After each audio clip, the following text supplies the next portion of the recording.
Main reason என்னன்னா தன்னுடைய சொத்தை பாதுகாத்தவங்க. எங்கெங்கெல்லாம் கொள்ளடிச்சு வச்சிருக்கானுங்களோ அதெல்லாம் வந்து பாதுகாத்தவங்க. அதனால போய் ஆளுங்கட்சியில போய். ஆனால் இந்த 2 நாட்களா அது அருணோட நிலைமை என்ன அப்படின்னு பார்க்கும்போது, இப்போ அதிமுகலேருந்து போன டாக்டர் சி விஜயகுமார் ஆகட்டும், எம்ஆர் விஜயபாஸ்கர் ஆகட்டும், இந்த பாஸ்கர்லாம் என்ன பண்ண போறாங்க?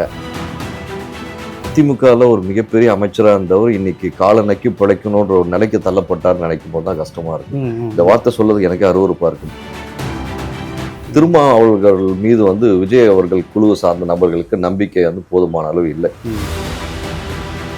சீமான் ஒரு இதில் சொன்ன ஒன்று அந்த பக்கம் நெல் இல்லை இந்த பக்கம் நெல் நடுவில் நின்று அடிபட்டு சாகாத. ஏவாவேலு வந்து கரெக்டாக ஒரு ஸ்கெட்ச் போட்டு அரெஸ்ட் பண்ண போறாங்கன்ற நியூஸ் யார் மூலமா லீக் ஆச்சுன்னு பார்க்கணும். வணக்கம். நம்மோடு இன்று எழுந்திருப்பவர் மூத்த பத்திரிகையாளர் நந்தகுமார் அவர்கள். வணக்கம் சார். வணக்கம். எப்படி இருக்கீங்க? நல்லா இருக்கேன் சார். சார், இப்போ திமுக ஏற்கனவே அதிமுக இணைய போகிறதாலாம் பேசிகிட்டே இருந்தாங்க. இதை முதல்வர் விஜய் அவர்களும் 2 பேரும் ஒரே கூட்டு தான் அப்படின்லாம் சொல்லிகிட்டே இருந்தாங்க. இப்போ 2 கட்சிகளுமே என்ன சொல்கிறாங்கன்னா, குதிரை பேரம் அதிமுகவில் குதிரை பேரம் நடக்குது, தாவேக்கா அதை குதிரை பேரம் பண்ணிக்கிட்டு இருக்காங்க அப்படின்னு தாவேக்கா குற்றச்சாட்டு வைக்கிறது. திமுகவும் என்ன சொன்னாங்க, இங்கே உள்ளவங்களை குதிரை பேரம் பண்ணுறாங்க அப்படின்னு நம்ம திருச்செந்தூர் அவர் எம்எல்ஏவும் சொல்லிட்டு இருந்தாங்க. தாவேக்காவும் என்ன சொன்னாங்க, இப்போ இடி ரைடு அளவுக்கு போயிட்டாங்க. நாங்கள் வந்து எங்கள் எம்எல்ஏவையும் குதிரை பேரம் 50 கோடி 35 கோடிக்கெல்லாம் பேசினாங்க அப்படின்னு ஸ்ரீவைகுண்டம் எம்எல்ஏ சொல்லியிருந்தாரு. அவர் இளையராஜா எம்எல்ஏவும் தொடர்ந்து சொல்லிகிட்டே இருந்தாங்க. அதுவும் உண்மைதான். ஆமாம். இப்படி இந்த விஷயங்கள்லாம் நடந்துக்கிட்டே இருக்கும்போது உதயகுமார் இப்போ இவங்க என்ன இப்போ அதிமுகவுடைய நிலைப்பாடு என்ன இருக்குது அப்படின்னா, தொடர்ந்து இவங்க இன்னும் 3 மாதத்தில் ஆட்சி கலைஞ்சிரும், 6 மாதத்தில் ஆட்சி கலைஞ்சிரும், தொடர்ந்து இந்த விஷயத்தை எல்லா மேடைகளிலுமே சொல்லிகிட்டே இருக்காங்க. இடையில ஆர்பி உதயகுமார் பேசும்போது, மோடி எங்களை காப்பாற்றுவார், எங்கள் கட்சியை காப்பாற்றிடுவார், ஒரே நாடு ஒரே தேர்தல் 2029 வரும், அப்போ நாங்கள் வந்து மீட்டுருவோம், எடப்பாடி முதலமைச்சர் ஆயிடுவார் அப்படிங்கிற மாதிரி இவங்க சென்ட்ரல் கவர்மெண்ட் வரைக்கும் இழுத்துட்டு போயிட்டாங்க. என்னதான் இவங்களுக்கு பிரச்சனை? ஃபர்ஸ்ட் ஆஃப் ஆல் நீங்கள் அந்த குதிரை பேரம்ன்ற ஆரம்பிச்சதுனால இந்த சொல்கிறேன், இந்த குதிரை பேரன்ற சொற்றொடரை வந்து யூஸ் பண்ணுறதுக்கு திமுகவுக்கு அருகதை கிடையாது. ஏன்னா நான் 1984 பார்த்துட்டு இருக்கேன் அந்த ஒரு விஷயமானது. இந்த குதிரை பேரத்தில் கலைஞர் கருணாநிதி அவர்கள் வந்து அவரை மாதிரி ஒரு எக்ஸ்பர்டைஸ்டு பார்கெனிங் பர்சன் உலகத்திலே கிடையாது. விஞ்ஞான ஊழல் அதெல்லாம் வேற, அவர் மேல் தமிழ் மீது நல்ல பற்றுள்ள மனிதர், அதில் மாற்றுக்கிறதுல. ஆனால் வந்து இந்த குதிரை பேரம்ன்ற அந்த டெர்மினாலஜி பாப்புலர் ஆனது காரணமே அந்த பீரியட்ல அவர் பண்ண நிறைய விஷயங்கள் தான் ரொம்ப பாப்புலர் ஆச்சு. ஸோ இதில் பார்க்க வேண்டிய விஷயம் என்னன்னா, இப்போ ஆர்பி உதயகுமார் அவர்கள் அதிமுக ஆட்சி காலத்தில் ஸ்டாலின் அவர்கள் வந்து சொல்லக்கூடிய விஷயங்கள், அதாவது ஜெயலலிதா அம்மா தவறினதுக்கப்புறம் எடப்பாடி ஆட்சி காலத்தில் ஸ்டாலின் அவர்கள் அடிக்கடி இன்னும் 6 மாதம்தான் பதவி போயிடும் அப்படின்னு சொல்லி அடிக்கடி சொல்லிட்டு இருப்பார். ஒரு 3 மாதம் 90 நாட்களை எண்ணிக்கொண்டு இருக்கிறார்கள் அப்படின்லாம் சொன்னார் ஸ்டாலின் அவர்கள். அப்போ இதே ஆர்பி உதயகுமார் சொன்ன ஒரு சொற்றொடர் ஞாபகப்படுத்துறேன். இலவு காத்த கிளின்னு சொல்லிட்டு ஒரு படத்தில் சொல்லுவாங்க. அதுக்கு யார் பொருந்தோ இல்லையோ நம்ம ஸ்டாலின் ஐயாவுக்கு பொருந்தோம், எதிர்கட்சி தலைவர் ஸ்டாலின் ஐயாவுக்கு பொருந்தோன்ற வார்த்தையை வந்து ஆர்பி உதயகுமார் பயன்படுத்தியிருப்பார். இது 2017-18 நினைக்கிறேன். அந்த பீரியடில் அடிக்கடி அந்த வார்த்தையை வந்து ஆர்பி உதயகுமார் பயன்படுத்துவார். இப்போது அதோட எக்ஸ்ட்ராவாக ஃபிட்டிங்காக இப்போ திரு மோடி அவர்களை வந்து இவர் இழுத்துக்கிறார். ஏன் இழுத்துக்கிறான்னு பார்த்தா, ஏற்கனவே அந்த கட்சியில் இருக்கக்கூடிய திரு ராஜேந்திர பாலாஜி அவர்கள் வந்து ஒரு 4 ஆண்கள் முன்னாடி மோடி எங்கள் அப்பா அப்படின்ற வார்த்தையை சொன்னார். அவங்களுக்கு வந்து எப்பவுமே ஒரு வார்த்தையை பிடிச்சிட்டு அது ரிலேட்டடாக ட்ராவல் பண்ணுறது, யாராவது ஒருத்தர் சப்போர்ட்டுக்கு கூப்பிட்டுருப்பாங்க. ஏன்னா இப்போதைக்கு இருக்க சூழலில் அதிமுகன்றது ஒரு முடிந்து போன கட்சி மாதிரி தான் இருக்குது ஆல்மோஸ்ட். ஏன்னா தொண்டர்கள்லாம் ரொம்ப ஸ்ட்ராங்காக இருக்கா, பற்றோடு இருக்கான் அதிமுக. ஆனால் அங்கே தலைமை பொறுப்பில் இருந்த அத்தனை பேரும் ஒருத்தராக நீ வெளியே போகிறது பார்த்தீங்கன்னா, அஃப்கோர்ஸ் மெயின் ரீசன் என்னன்னா தன்னுடைய சொத்தை பாதுகாத்தவங்க. எங்கெங்கெல்லாம் கொள்ளடிச்சு வச்சிருக்கானுங்களோ அதெல்லாம் வந்து பாதுகாத்தாகணும். அதனால போய் ஆளுங்கட்சியில் போய் யாருக்கு அதிகாரம் இருக்கோ அங்கே போய் சரண்டர் ஆகி உட்காந்துருவாங்க. ஆனால் சரண்டர் ஆகி காலத்துக்கும் இருக்க முடியுமான்னு பார்த்தீங்கன்னா, I don't think Vijay will leave இட்ன்ற மாதிரி நான் யோசிக்கிறேன். இந்த 2 நாட்களாக அது அருணோட நிலைமை என்ன அப்படின்னு பார்க்கும்போது, இப்போ அதிமுகலேருந்து போன டாக்டர் சி விஜயகுமார் ஆகட்டும், எம்ஆர் விஜயபாஸ்கர் ஆகட்டும், இந்த பாஸ்கர்லாம் என்ன பண்ண போகிறாங்க அப்படின்றது உண்மையிலே வந்து பதவி ராஜினாமா பண்ணிட்டாங்க. சரி, இப்போ அதிகார பொறுப்பில் போய் சேர்ந்துட்டாங்க கூட்டோட. ஆனால் நாளை பின்ன இடி விஷயமோ இல்லை எந்தெந்த விஷயம் வெளியே வந்ததுன்னா இவங்களோட நிலைப்பாடு என்ன ஆகும்? இதே ஆளுங்கட்சியில் இருக்கக்கூடிய விஜய் அவர்கள் அவங்க 2 பேர் சப்போர்ட் பண்ணால் மக்கள்கிட்ட விஜய் மேல இருக்க கிரேஸ் போயிடும். இல்லை, எம்ஆர் விஜயபாஸ்கர் பேசும்போது என்கிட்ட விஜய் தாவேக்கால இருந்து எனக்கு அப்ரோச் வந்துச்சுன்னு தானே சொன்னார். அதே மாத்தி பேசிட்டாரு மறுநாள். அது இவருக்கு போன சில ஆட்களுக்கு வந்து வார்த்தை ஜாலம் வந்து ரொம்ப தரமா விளையாடுவாங்க. அதால இதை வச்சு நம்ம பெருசா இது பண்ண முடியாது. இல்லை, ஒருவேளை இப்படி மிரட்டுவாங்களா, ஒரு நீ என்ன எனக்கு சீட்டு தரல வைக்கல அப்படின்னா நீ தான் என்ன கூப்பிட்டேன்னு சொல்ற அளவுக்கு மிரட்ட கூட வாய்ப்பு இருக்குதா? வாய்ப்பே இல்லை. இவங்க ரிசைன் பண்ண வந்து அத்தனை பேருக்கும் சீட் தர மாட்டாருன்னு நான் என்னோட பார்வையா இருக்கு. ஏன்னு சொல்லி பாத்தீங்கன்னா, ரிசைன் பண்றவன் திருப்பி போய் அங்க போய் நின்னாங்கன்னா இவங்களுக்கு அதே செல்வாக்கோட அதிமுக தொண்டர்கள் ஓட்டு போடுவாங்கன்னு பாத்தீங்கன்னா சத்தியமா போட மாட்டான். ஏன்னா அதிமுக தொண்டருக்கும் கொஞ்சம் கௌரவம் இருக்கு, ஒரு ஸ்டாண்டர்டான ஒரு பாலிசியில் இருக்கானுங்க. தலைமை பொறுப்பில் இருக்கவங்க நான் முதல்ல சொன்ன மாதிரி மாறி மாறி போயிட்டு இருக்காங்க. ஆனால் தொண்டர்கள் தான் நிலைப்பாடில் தெளிவாக இருக்கிறான். நீங்கள் பெருவாரியாக பார்த்தீங்கன்னா தமிழகம் முழுக்க இருக்கக்கூடிய 234 தொகுதியிலையும் நம்பர் ஆஃப் தொண்டர்கள் கன்வர்ஷன் அப்படி வச்சு பார்க்கும்போது ரொம்ப ரொம்ப ரேர் மினிமம் அதிமுகவில். வேற மற்ற கட்சிகளை பார்த்தீங்கன்னா நிறைய கன்வர்ஷன்ஸ் ஆயிருக்கு, அதில் டவுட்டே கிடையாது. இப்போதைக்கு இருக்க சூழலை ஸ்ட்ராங்கான தலைமை வராதா, ஒரு ஒருங்கிணைந்த அதிமுக வராதான்றதான் எல்லா தொண்டரோட எதிர்பார்ப்பார்க்க நம்ம பார்க்க முடியுது. இல்ல இது இவங்க வந்து அப்போ இவங்க குதிரை பேரம்லாம் எதுவும் நடைபெறலன்றீங்களா? இவங்களா தான் போனாங்க அப்படின்றீங்களா? இல்ல குதிரை பேரம் என்பது அதான் முதல்ல சொன்னல, அதிகார கட்டில் இருக்க வேண்டும் என்பதற்காக, ஆட்சி கட்டில் இருக்க வேண்டும் என்பதற்காக இவருக்கு வந்து நகர்ந்தது உண்மை. ஆனால் குதிரை பேரம் உண்மையிலே நடந்திருக்குமா அப்படின்னு பார்த்தீங்கன்னா எஸ் அஃப்கோர்ஸ். இவனுங்களா தான் போய் கேட்டிருப்பாங்களே தவிர அவங்க டைரக்டா வந்து அப்ரோச் பண்ணி வச்சாங்க. ஏன்னா அவன் வந்து ஒரு கம்ஃபர்ட் ஜோன் வந்தவன். அவங்களுக்கு 107 சீட் வந்து ரொம்ப கம்ஃபர்டா, 106 சீட் கம்ஃபர்டா உட்காந்துட்டாங்க. ஸோ 234 117 மெஜாரிட்டி தேவை. ஸோ அதனால எவ்வளோக்கு எவ்வளோ அந்த இடத்துல குறைக்க முடியுமோ அவங்களை குறைக்க வைக்கணுன்றதுக்காக அந்த மெஜாரிட்டி லெவல் ஈக்குவலைஸ் பண்ணணும்னு சொல்லிட்டு இப்போ 107க்கு நின்றாரு. என்னதான் கம்யூனிஸ்ட் 2 கட்சியோட சப்போர்ட் இருந்தாலும், விடுதலை சிறுத்தைகள் சப்போர்ட் இருந்தாலும், நாளை பின்ன எந்த பாயிண்ட் அரசு ஆயிடக்கூடாதுன்றதுக்காக இப்போ 6 எம்எல்ஏக்கள் ரிசைன் பண்ணியிருக்காங்க. இடைத்தேர்தல் வச்சாகணும். இடைத்தேர்தல் ஆல்ரெடி கேஸ் போயிட்டு இருக்கிறதால இடைத்தேர்தல் இப்போது வைக்க முடியாது.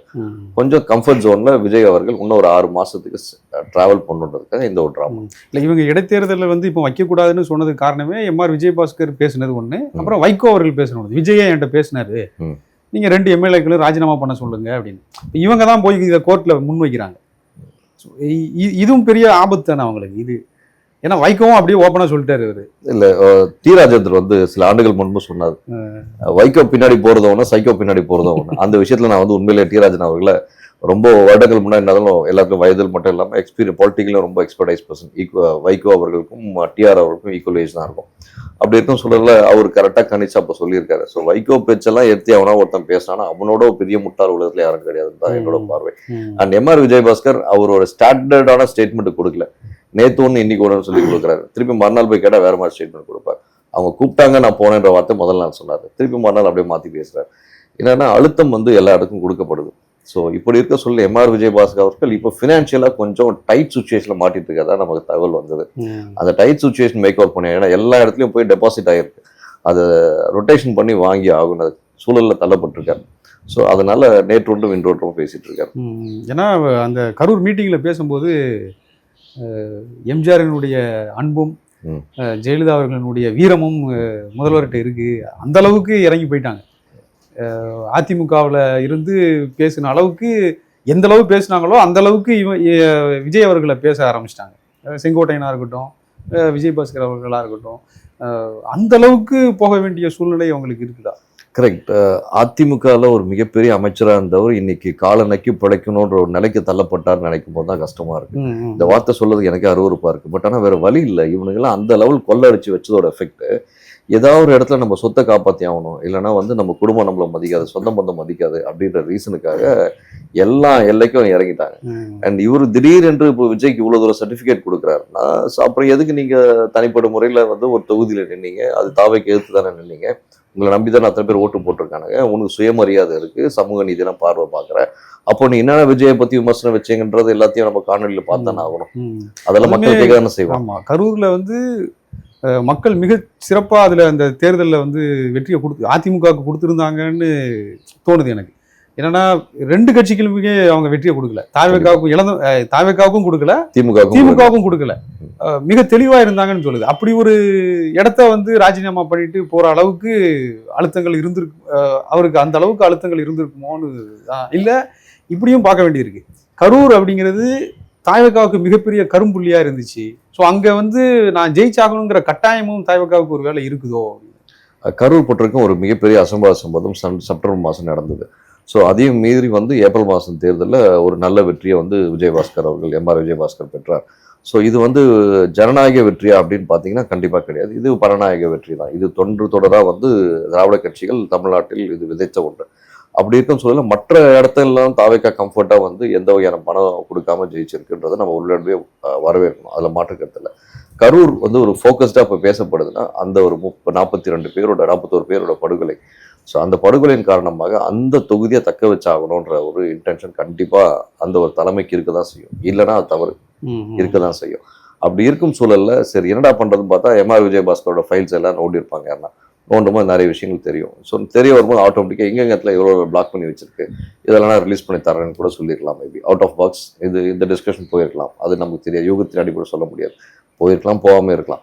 அப்படி இருக்கும் சூழல்ல சரி இப்படி ரிசைன் பண்ணிட்டு வா, உன் சார்பாக நபரை வேற யாரும் நிற்க வச்சு நாங்கள் சீட்டை தரோன்னு மேபி அந்த நெகோசியேஷன் ஸ்பாட் நடந்திருக்க வாய்ப்புகள் இருக்கு.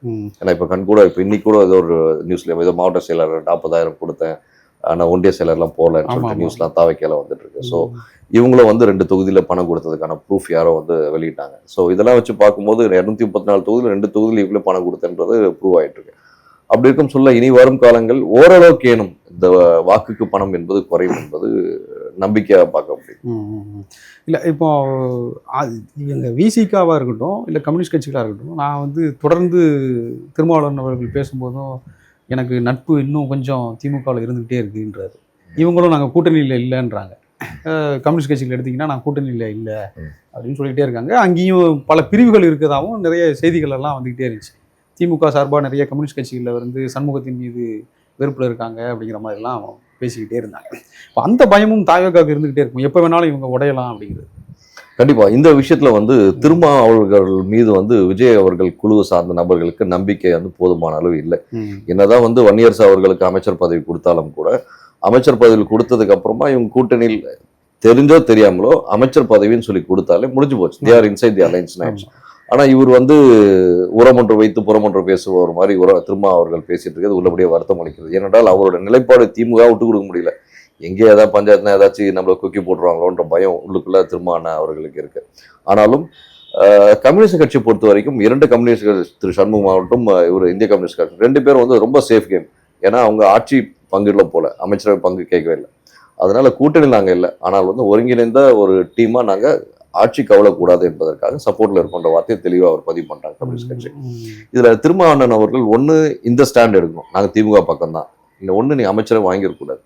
நீங்க அமைச்சரையும் வாங்கிட்டு நாங்கள் திமுக பக்கமோ இந்த பக்கமோ இருப்போம்னு சொல்றது வந்து இது மத்தளம் போக்கு தான். இது மத்தளம் போக்கு வந்து கேட்பதற்கு நல்லா இருக்கும், ஆனால் பார்ப்பதற்கு நல்லா இருக்காது. நோபல் பரிசு வேற கிடைக்கும்னு அவர் சொல்லியிருந்தார்ல, அது வைகோ அவர் சொன்னதுக்காக வந்து ரெக்கமெண்டேஷன் கொடுத்ததுக்கு நன்றின்னு சொல்றாரு.